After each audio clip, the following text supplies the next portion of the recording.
अरे अरे मैडम, इतनी खटारा स्कूटी में धक्के मारते हुए ना आप बिल्कुल नहीं अच्छे लग रहे। इतनी सुंदर लड़की की जगह स्कूटी पे नहीं बल्कि इस गाड़ी में होनी चाहिए। तुमसे किसी ने सजेशन मांगा है क्या? तुम अपने काम से काम रखो ना। किसी ने बुलाया तुम्हें यहाँ पे? अपनी गाड़ी से खुद उतर के आ गए और ये फालतू के सजेशन दे रहे हो हमें। अबे ओए, अपनी औकात मेरा समझ गया ना? अबे ओए, 2 कौड़ी की स्कूटी में अपनी इतनी सुंदर गर्लफ्रेंड को लेकर जा रहा है और तू मुझसे औकात की बात कर रहा है। अबे औकात की बात तो तू करे ही मत।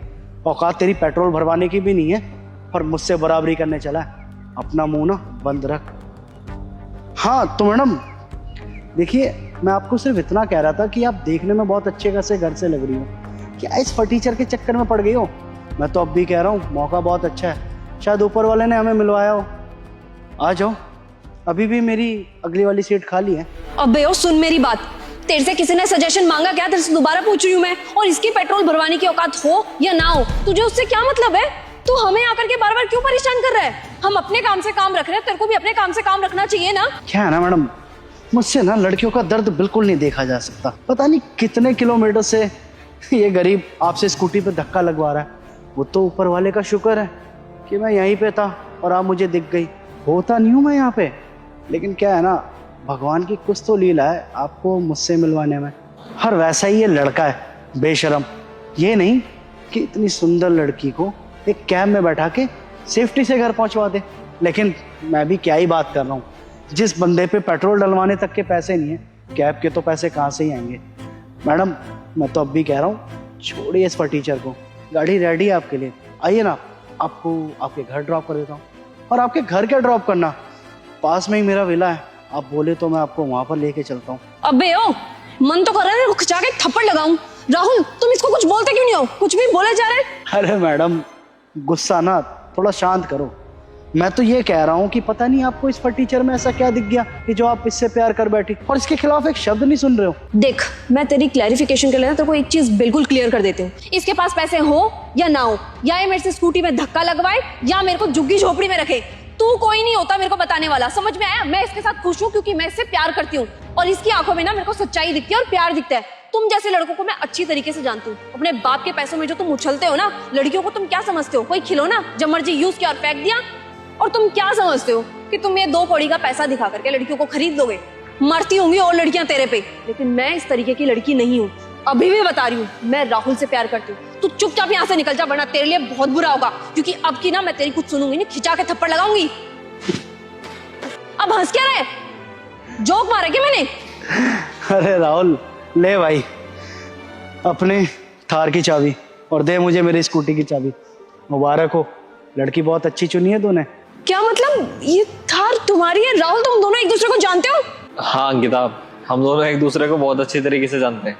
अरे मेरे बचपन का दोस्त है ये। बचपन का दोस्त है? तो ये सब क्या चल रहा है? अरे आई एम सॉरी भाभी जी, मैं आपको दरअसल बताता हूँ बात क्या है। असल में क्या है ना कि मैं आपका लॉयल्टी टेस्ट ले रहा था। Loyalty test? इसका मतलब राहुल तुम्हें मेरे ऊपर विश्वास नहीं है जो तुमने अपने इस बचपन के दोस्त को बुला करके मेरा लॉयल्टी टेस्ट लिया? अरे अरे गलत समझ रही हो यार, तुम ऐसा कुछ भी नहीं है। अरे अरे भाभी आप गुस्सा मत होइए, आप पहले पूरी बात जान लीजिए। दरअसल क्या है ना कि मैं विदेश में रहता हूँ और हमेशा इससे बात होती थी तो ये आपकी बहुत तारीफ करता था। अब क्या है कि इसके पास बहुत पैसा होने के कारण मुझे तो ऐसे ही लगता था कि लड़के इसकी लाइफ में आती है और इसका यूज करके चली जाती है। बस मुझे भी यही लगा कि आप भी ऐसी होगी और इसको मैंने बोला भी तो इसने बोला कि नहीं, अंकिता और लड़कियों जैसी नहीं है। मुझे तो पहले भरोसा ही नहीं हुआ, फिर जब मैं यहाँ पर आया तो मैंने इसको बोला कि क्यों ना एक टेस्ट लिया जाए भाभी का। इसने बोला ठीक है तो टेस्ट ले सकता है, क्योंकि इससे आप पे पूरा भरोसा था कि आप वो लॉयल्टी टेस्ट पास कर लोगे। और देख भाई, जीत गया तेरा प्यार। तेरा टेस्ट भाभी ने बिल्कुल अच्छे से पास कर लिया है और मुबारक हो भाई, सच में भाभी बहुत अच्छी है, कभी इनका दिल मत दुखाना।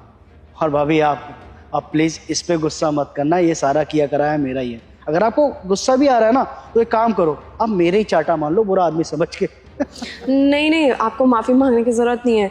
मैं आपका कंसर्न समझ रही हूँ। आप दोनों बचपन के दोस्त हो तो आपको भी लगा ही होगा कि मैं भी दूसरी लड़कियों की तरह कहीं इसको धोखा ना दे दूँ। आपकी भी क्या गलती है इसमें? आजकल का माहौल ही कुछ ऐसा है, लड़कियाँ पैसे देख करके ऐसे रंग चेंज करती हैं जैसे कोई गिरगिट। पर प्यार का तो आज के समय में कोई मोल ही नहीं रहा है। आपको माफ़ी मांगने की ज़रूरत नहीं है, मैं समझ सकती हूँ। वैसे भी गेहूं के साथ घुन तो पिसता ही है ना, तो आपने भी मेरे को दूसरी लड़कियों की तरह समझ लिया होगा। इसमें आपकी गलती नहीं है। वैसे आप मेरा एक लॉयल्टी टेस्ट लो या 1000, आपको हर बार का ना रिजल्ट सेम ही मिलेगा कि मैं राहुल से बहुत प्यार करती हूँ। मैं इसको कोई धोखा वोखा नहीं देने वाली।